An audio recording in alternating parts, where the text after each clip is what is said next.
Hi friends, आप सभी का बहुत बहुत स्वागत है आपके अपने YouTube channel home science with Kanchan में। दोस्तों, आज का जो हमारा टॉपिक रहने वाला है वो है कपास की विशेषताएं। इसके पहले वाली क्लास में हमने जो है कपास से संबंधित कुछ टॉपिक को डिस्कस किया था। आज हम जो डिस्कशन करने वाले हैं वो है कपास की विशेषता, यानी कि जो कपास है उसकी कौन कौन से गुण हैं, किस गुण के कारण वो अपनी जो आकर्षक करने की क्षमता है, लोगों को अपनी ओर आकर्षित कर रहा है। और इसकी पहले वाली क्लास में हमने जो है कपास से संबंधित कुछ टॉपिक को डिस्कशन किया था। आज हम उनकी विशेषताओं को पढ़ेंगे, ठीक है। और तो स्टार्ट करते हैं हम। कपास जो है, सबसे पहले तो इसकी धुलाई बहुत सरल होती है और इसमें जो है नमी सोखने की क्षमता बहुत अधिक होती है। और ये जो है ताप को सहने की भी क्षमता रखते हैं। जो कॉटन है या कपास है, कपास क्या है, कॉटन है। कॉटन से बने कपड़े लोग ज़्यादा से ज़्यादा यूज़ करते हैं और केवल भारत में ही नहीं, अन्य देशों में भी इसका यूज़ किया जाता है। और जो कॉटन, ये कपास है, इसकी कितनी विशेषताएं होती हैं? दो। कौन कौन सी? भौतिक विशेषता और रासायनिक विशेषता। तो आज हम इन्हीं पे चर्चा करेंगे, भौतिक विशेषता और रासायनिक विशेषता। जैसा कि मैंने यहाँ लिखा है कपास की विशेषताएं, तो कितनी विशेषताएं होती हैं? दो। पहला क्या होता है? भौतिक विशेषता, और दूसरा है हमारा रासायनिक विशेषता। इसमें हम देखेंगे कि कौन सी रासायनिक विशेषता में कौन कौन से गुण हैं और कौन से भौतिक विशेषता के अंतर्गत आते हैं।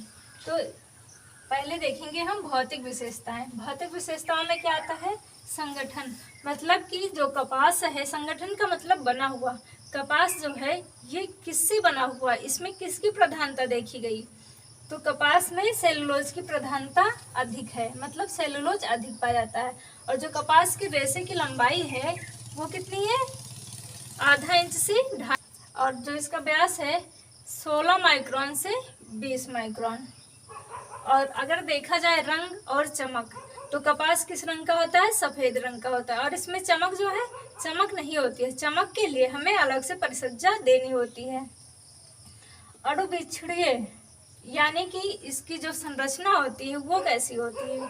तो कैसी होती है? घूमे हुए रिबन के समान या बल खाते हुए फीते के समान भी कह सकते हैं। और इसमें जो है नमी सोखने की क्षमता, मतलब कि गुण जो होते हैं, उसके कारण फफूंदी अधिक लगती है। जैसे जहाँ पे नमी ज़्यादा रहेगी वहीं पे तो फफूंदी लगेगी।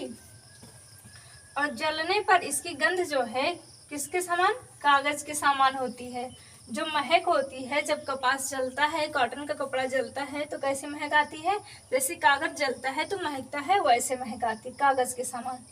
और जो कॉटन का कपड़ा होता है, इस पे हम चमक लाने के लिए कौन सी परिसज्जा देते हैं?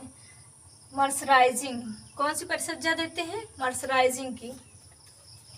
अब आते हैं रासायनिक विशेषता। कौन सी विशेषता? रासायनिक विशेषता।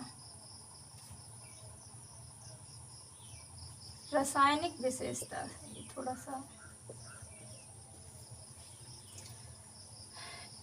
रासायनिक विशेषता में देखेंगे तो इसमें जो है ताप संवाहकता, यानी कि ताप सहने की क्षमता जो है कैसी होती है? उत्तम होती है, यानी कि अच्छी होती है। और अम्ल जो है, अम्ल का कैसा प्रभाव होता है? बुरा प्रभाव होता है। जो एसिड होती है वो कॉटन के कपड़े पर पड़ता है तो वो बहुत ही नुकसानदायक होता है, यानी कि उसको वो सहन नहीं कर पाता। और जो क्षार का प्रभाव है वो उसके लिए अच्छा होता है। किसके लिए? कॉटन के कपड़े के लिए। और अगर रंग को लेकर देखा जाए तो रंग पक्का करने के लिए हम किस चीज़ का उपयोग करते हैं? नमक और फिटकरी का।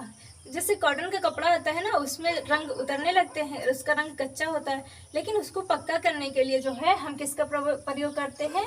नमक और फिटकरी का। और कॉटन का जो कपड़ा होता है, यानी कपास होता है, उस पर पसीने का क्या प्रभाव पड़ता है? बुरा प्रभाव पड़ता है, क्योंकि पसीना कैसा होता है? अम्लीय होता है। कपास पर किसी भी ब्लीच का प्रयोग किया जा सकता है। और जो कपास के कपड़े होते हैं, यानी कि कॉटन के कपड़े होते हैं, उनकी धुलाई कैसी होती है?